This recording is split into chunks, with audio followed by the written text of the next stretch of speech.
Assalamualaikum warahmatullahi wabarakatuh. Kali ini saya akan membahas laju reaksi tentang teori tumbukan.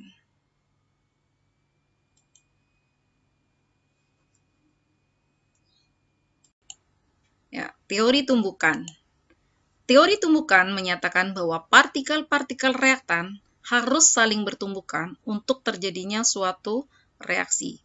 Jadi, suatu reaksi kimia itu sebelumnya partikel-partikel reaktannya itu saling bertumbukan. Nah, tumbukan antar partikel reaktan yang berhasil menghasilkan reaksi disebut tumbukan efektif. Energi minimum yang harus dimiliki oleh partikel reaktan untuk bertumbukan efektif disebut energi aktivasi yang dilambangkan dengan EA. Nah, tumbukan yang efektif ini memiliki dua syarat, yaitu posisi tumbukan yang tepat dan energi yang cukup. Saya akan gambarkan ilustrasi tumbukan yang efektif. Ya, ini adalah atom karbon, ini adalah atom nitrogen, dan ini adalah atom oksigen. Ya, ini CO dan NO2. Ya, ilustrasi reaksi antara CO dengan NO2. Ini CO, ini NO2. Ya, terjadi tumbukan. Karena syaratnya tadi posisi tumbukan yang tepat dan energi yang cukup, ya, ini posisinya tidak tepat, sehingga tetap menjadi CO dan NO2, artinya tidak berubah. Ya, ini menggambarkan posisi yang tidak tepat. Ya, ini juga demikian. Ya, terjadi tumbukan, tetapi tetap menjadi CO dan NO2 karena posisinya tidak tepat, sehingga reaksi tidak terjadi. Ya, nah ini contoh CO dan NO2, reaksi antara CO dengan NO2 yang energinya tidak cukup. Ya, nah, maka reaksi pun tidak akan terjadi, sehingga tetap menjadi CO dan NO2. Ya, nah kedua ini adalah contoh reaksi atau tumbukan yang tidak efektif. Nah, ini berikutnya antara CO dengan NO2 ya, terjadi tumbukan ya. Tumbukannya energinya cukup dan posisinya tepat sehingga terjadi reaksi, sehingga menjadi CO2 dan NO. Dari CO plus NO2 menjadi CO2 dan NO. Ya, ini adalah contoh tumbukan efektif. Ya, maka reaksi dapat terjadi. Oke. Nah, kita akan bahas tentang energi aktivasi. Energi aktivasi atau EA adalah energi minimum yang harus dimiliki oleh partikel reaktan untuk bertumbukan efektif. Makin rendah energi aktivasi, maka makin cepat reaksi berlangsung.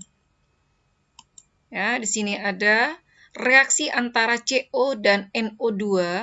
Ya, ini adalah zat reaktan dan di sini mempunyai energi awal atau entalpi. Ya. Nah, ini terjadi tumbukan dan ini adalah produk yang diharapkan yaitu CO2 dan NO. Ya, ini juga mempunyai, ini kondisi akhir ya. Di sini artinya ada energi, ada entalpi. Dan di sini ada keadaan transisi ya. Nah, untuk menjadi CO2 dan NO ya, CO dan NO2 itu harus memiliki energi minimum. Nah, ini ya yang disebut dengan EA. Ya.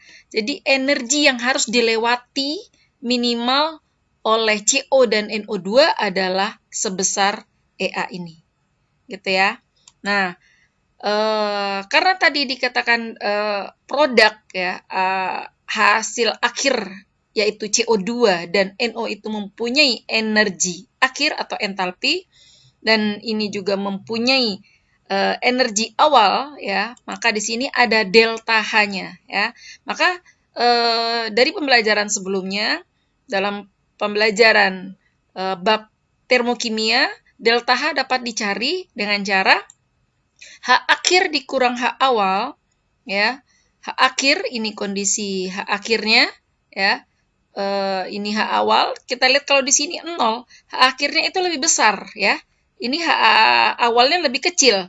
Maka sesuatu yang besar dikurang yang kecil, nilainya adalah positif.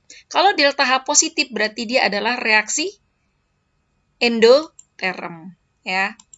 Oke, ini adalah persamaan termokimianya. CO plus NO2 menghasilkan CO2 plus NO, delta H-nya adalah positif ya. Selanjutnya kita lihat reaksi eksotermnya ya. Nah, di sini ada reaktan yaitu CO2 dan NO ya. Kebalikannya ya, kita lihat ya. Nah, CO2 dan NO. Ini menjadi reaktan. Nah, di sini terjadi tumbukan dan yang diharapkan adalah CO. Produk yang diharapkan adalah CO dan NO2. Ini adalah kondisi akhir dan mempunyai entalpi akhir gitu ya. Ini adalah keadaan transisi. Maka energi minimum yang dibutuhkan ya untuk terjadinya CO dan NO2, energi minimum yang harus dimiliki oleh CO2 dan NO ini adalah sebesar EA. Nah, ini EA-nya. Maka barulah ketika EA itu terlampaui, barulah terbentuk CO dan NO2. Nah, delta H-nya mana? Ini delta H-nya ya.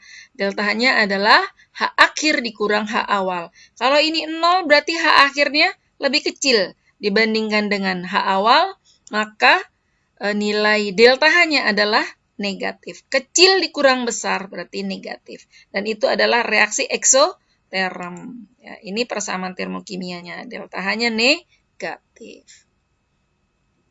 Oke, sampai sini dulu pertemuan kita kali ini. Sampai berjumpa kembali pada video-video berikutnya. Assalamualaikum warahmatullahi wabarakatuh.